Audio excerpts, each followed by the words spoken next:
Is it possible that a 3,300-year-old book can contain wisdom that's relevant to us in our times? More than that, can it actually address the specific circumstances through which we're living? Indeed, it can. The book of Genesis tells us the story of Jacob, who left his father and mother to travel to the home of his uncle Laban in search of a wife.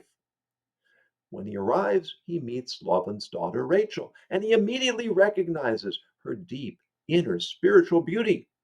And he says to his uncle, "This is the woman I want to marry, and I will work for you for 7 years for the privilege of marrying her." They make a deal. 7 years go by, and there is Jacob standing under the wedding canopy. But what he doesn't know is that the woman next to him is not Rachel. His uncle's pulled a switch, and beneath the veil is Leah, Rachel's sister. And in the darkness of the bedchamber, he can't tell that he's with a different woman. Only by the light of day does he discover he actually married Leah. And he goes to his uncle and he says, "What have you done to me?" And what does Laban say to him? "It's not the custom in our land to marry the younger before the older. Work for me for another 7 years and you can marry Rachel as well."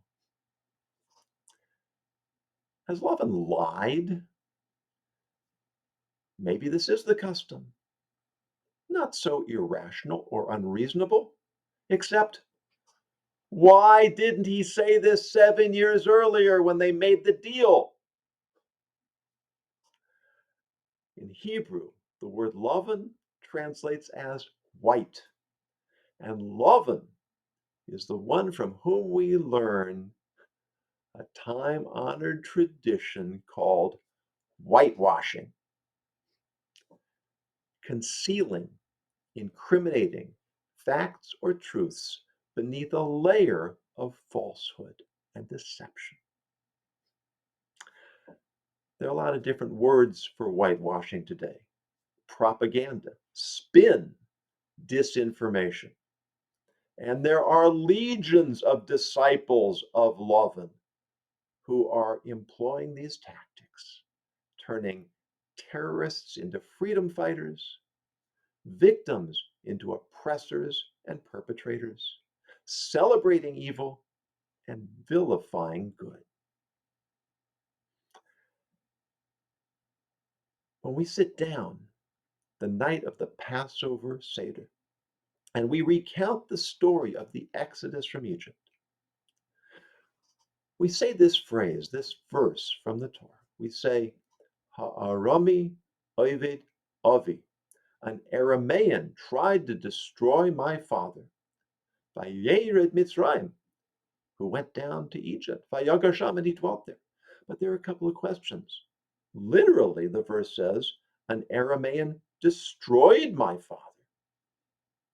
This Aramaean, Laban, did he actually destroy Jacob? Doesn't seem that way. And what's the connection between Laban's trickery and Jacob going down to Egypt with his family? Because of Laban, Jacob married two sisters, Rachel and Leah.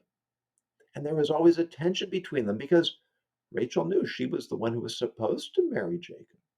Leah knew that too and resented it. And that tension, it filtered down into their children until the sons of Leah sold Joseph, the son of Rachel, into slavery.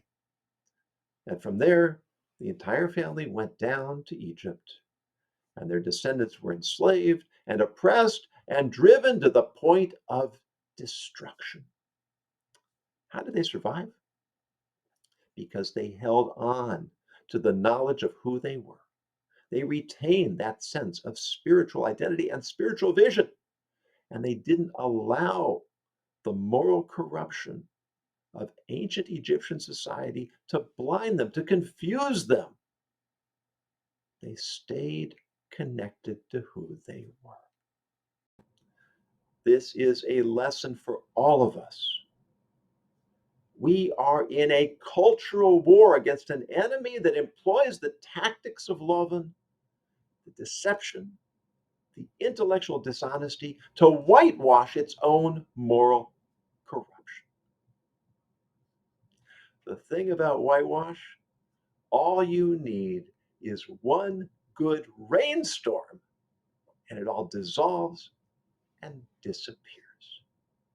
This is why the sages compared the ancient wisdom handed down from Sinai to water. Because just like water sustains the body, so too divine wisdom sustains the soul and the heart and the mind.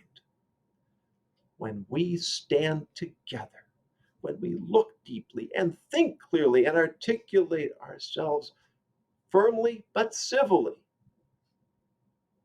we will carry the day. We will ensure that the light of ancient wisdom, of truth, and of sincere purpose pierce the darkness of moral confusion and lead us into a better